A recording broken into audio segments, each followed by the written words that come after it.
President Kennedy summed it up when AFN's audience heard him say, "We preach freedom around the world, and we mean it. And we cherish our freedom here at home. But are we to say to the world, and much more importantly, to each other, that this is a land of the free, except for the Negroes? That we have no second-class citizens, except Negroes?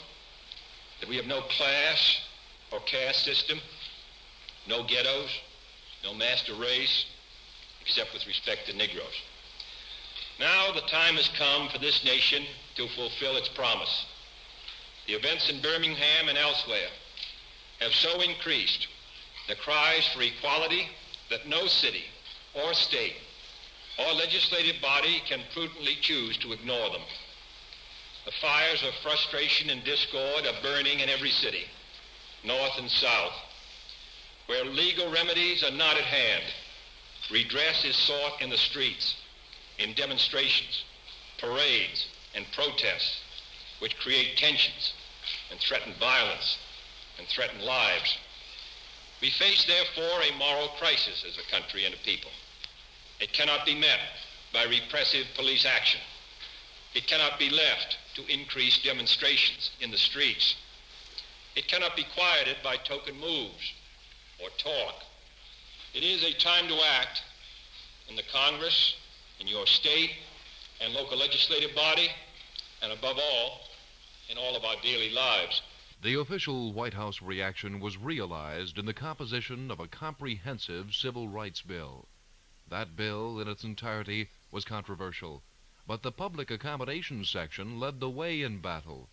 Attorney General Robert Kennedy explains that portion of the civil rights bill. I think that if a business is opening itself up to the general public, that it should do just that, and should not discriminate against a person, refuse to serve a person just because he happens to be a Negro. I think that this is basic here in the United States at the present time, and I think that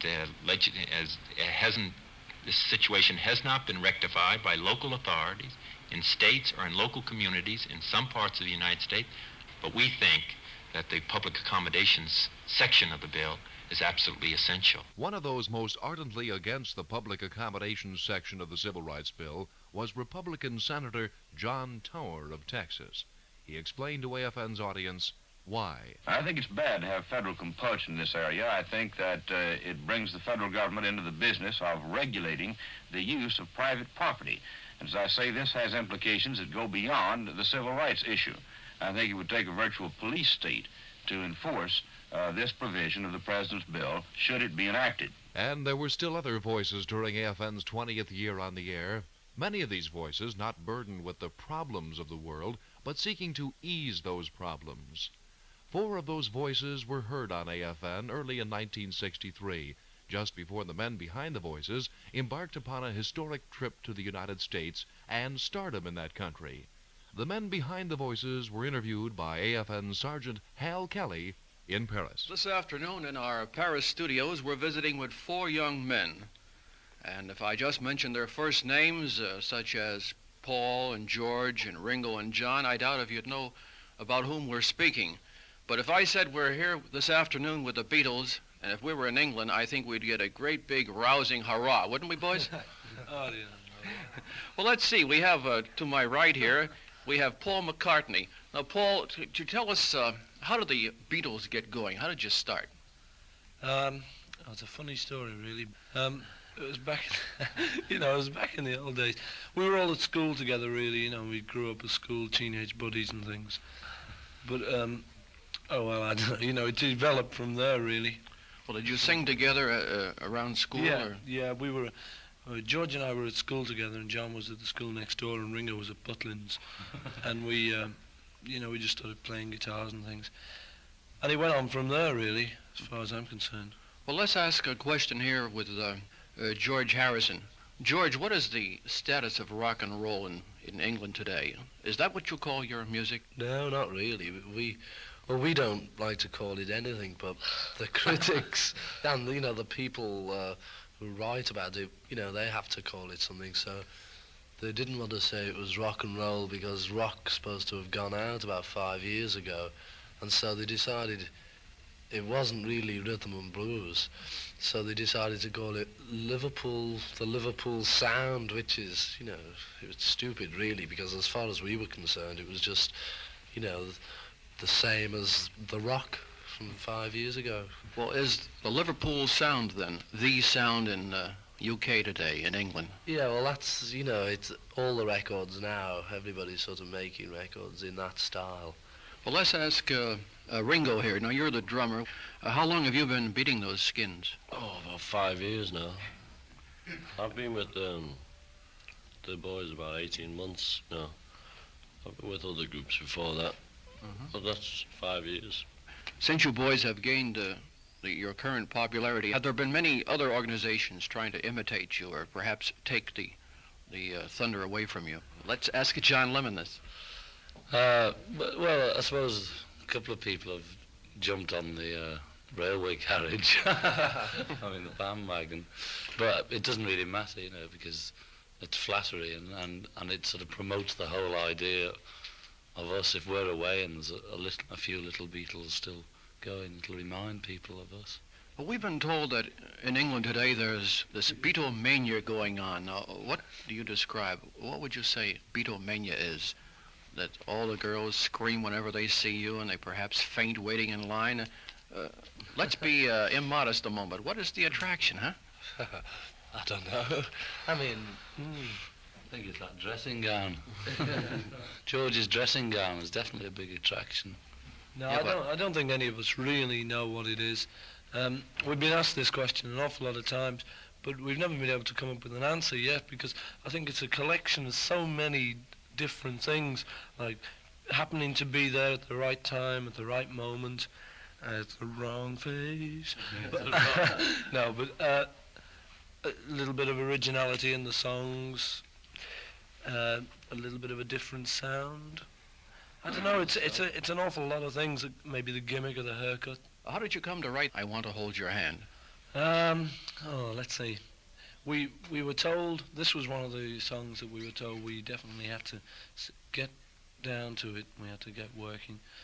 So we went and we found, it was an old disused house that we found. We were just sort of walking along one day.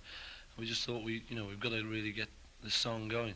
So we got down in the basement of this disused house, and there was an old sort of piano there. It wasn't really disused, the house, there were sort of rooms to let. We found this old piano, and we started banging away there, and we stayed there. And there was a little old organ there too. So we were just having this sort of informal jam session down there, and we started banging away. And suddenly, just a little bit came to us. I think it was just sort of the catch line. And so we started working on it from there, and we got our pens and paper out, and we just wrote the lyrics down, and eventually, we had some sort of a song. So we went back and we played it over to our recording manager, and he seemed to like it, so we recorded it the next day. I understand you boys write your own material? John and I write them. Well, how do you think of an idea? Do you get together regularly, or an idea pops in your mind, you say, let's sit down and do it? If an idea does pop in your mind, then you do sit down and say, let's do it, yeah. But if there's no ideas, and say we've been told we've got a recording date from about 2 days' time, then you have got to sit down and sort of slug it out. But you normally get, first of all, just a little idea which doesn't seem bad. You go on, and then it builds up from that. It varies every time, though, really, Well, I see our time is up, boys, and thank you very much, Beatles, for being our guest on AFN this afternoon on Weekend World. Listen now to one of AFN's creations during 1963, the I Want to Hold Your Hand Festival Overture. Oh, yeah, I told her something. I thought she'd understand. But when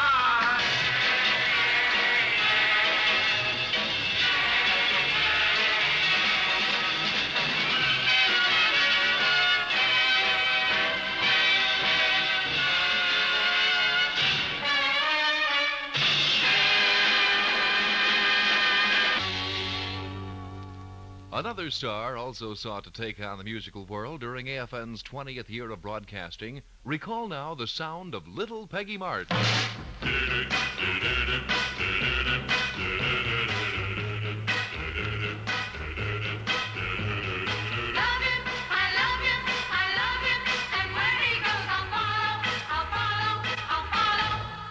will follow him wherever he may go. There isn't an ocean too deep, a mountain so high it can't keep me away. I must follow him. Ever since he touched my hand, I knew that near him I always must be, and nothing can keep him from me. He is my destiny. I love him, I love him, I love him, and where he goes I follow, I follow, I follow. He'll always be my true love, my true love, my true love, from now until forever, forever, forever. I will follow him wherever he may go. There isn't an ocean too deep, a mountain so high it can keep me away from my love. I love him, I love him, I love him, and where he goes I follow, I follow, I follow. He'll always be my true love, my true love, my true love, from now until forever, forever, forever. I will follow him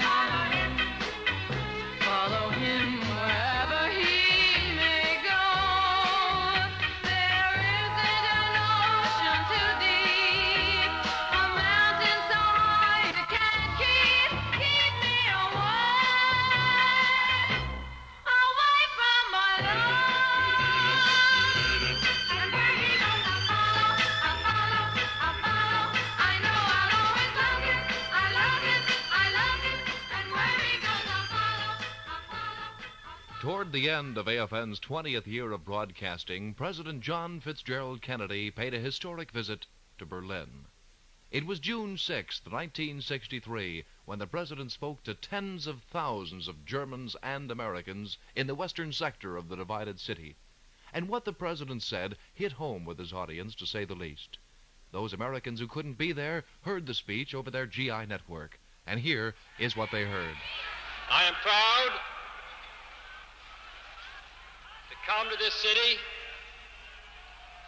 as the guest of your distinguished mayor, who has symbolized throughout the world the fighting spirit of West Berlin. And I am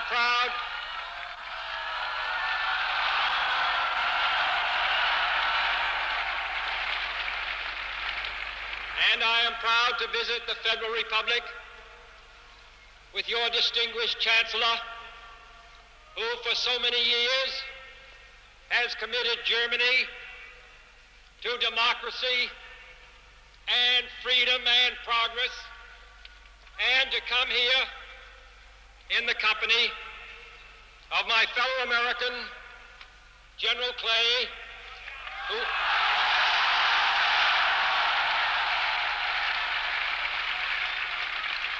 who has been in this city during its great moments of crisis and will come again if ever needed.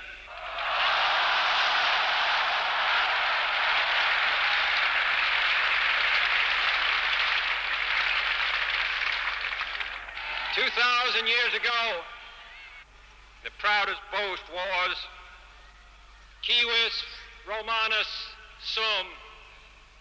Today, in the world of freedom, the proudest boast is, Ich bin ein Berliner.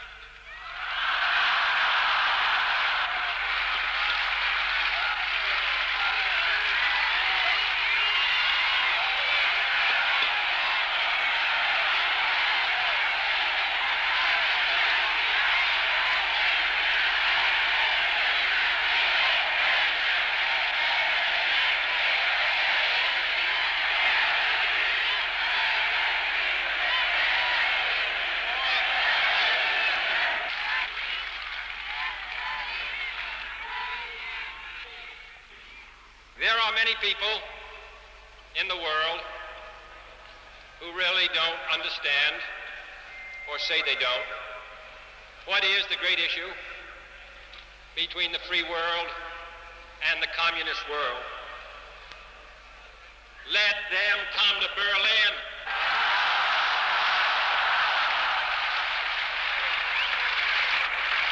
There are some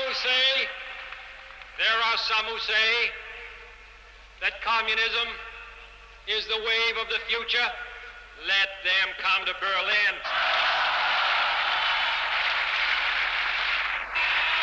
And there are some who say in Europe and elsewhere we can work with the communists.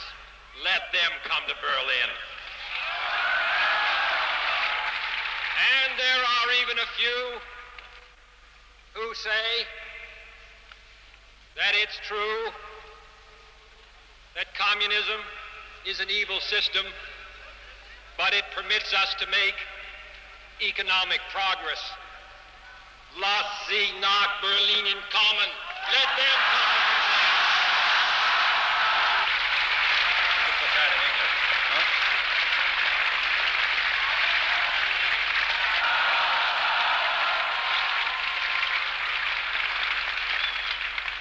All free men, wherever they may live, are citizens of Berlin. And therefore, as a free man, I take pride in the words, Ich bin ein Berliner.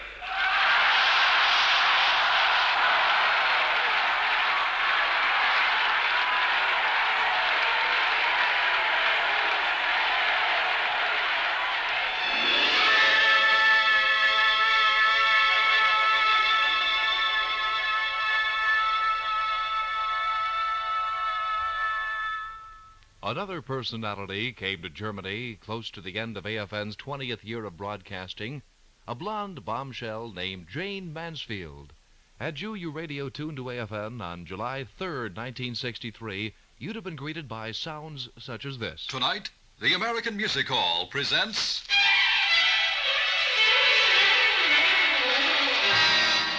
Miss Jane Mansfield. Hi, everybody. It's a great pleasure this evening for me to be with you for the next 45 minutes to act as Mistress of Ceremonies on AFN's popular American Music Hall. Right up until 11 o'clock, or 23 hours, as you military men would say it, I'll be playing tunes that I always enjoy hearing, favorites of mine, and I hope of yours too. I'll be telling you a little about myself, my latest film, and some of my future movie and show business plans. Oh, I almost forgot. I'll also be most happily telling you about a birthday. Did you know that the folks who are bringing you the sound of my voice right now, AFN, or the American Forces Network, is celebrating an anniversary tomorrow? Well, they are. 20 years. That's right. AFN is 20 years old tomorrow, and a little later it'll be fun for me to tell you about some of the events and activities that will be taking place tomorrow on AFN to mark the occasion. First, though, let's get this chapter of American Music Hall off to a good start with something I know you'll like. I do.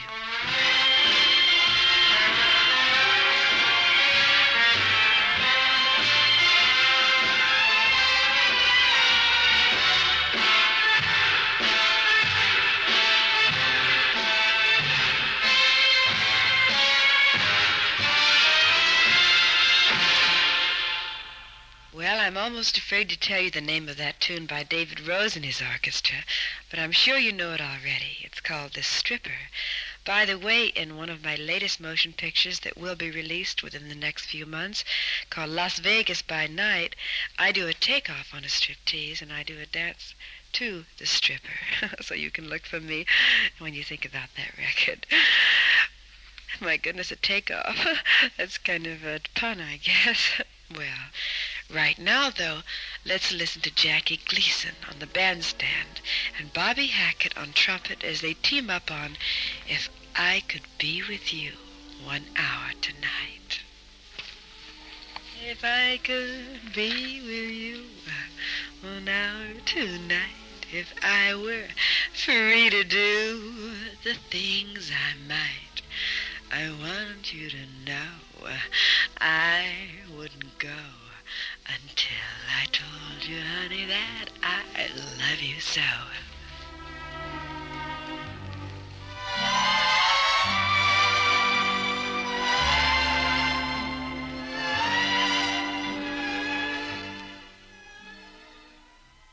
The beautiful If I Could Be With You, from the Jackie Gleason album, Music for the Love Hours. Well, I've been yours through this whole program, and now I have to go to bed, too. So, this is Jane Mansfield, and I'm saying nighty-night.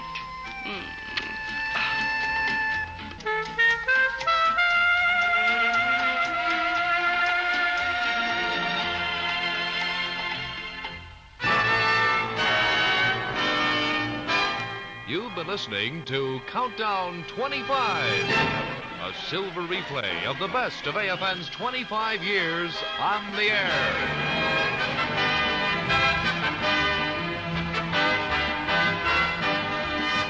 Tonight, AFN has brought you the sounds of its 20th year of broadcasting. The sounds that began emanating from AFN's transmitters on the 4th of July in 1962.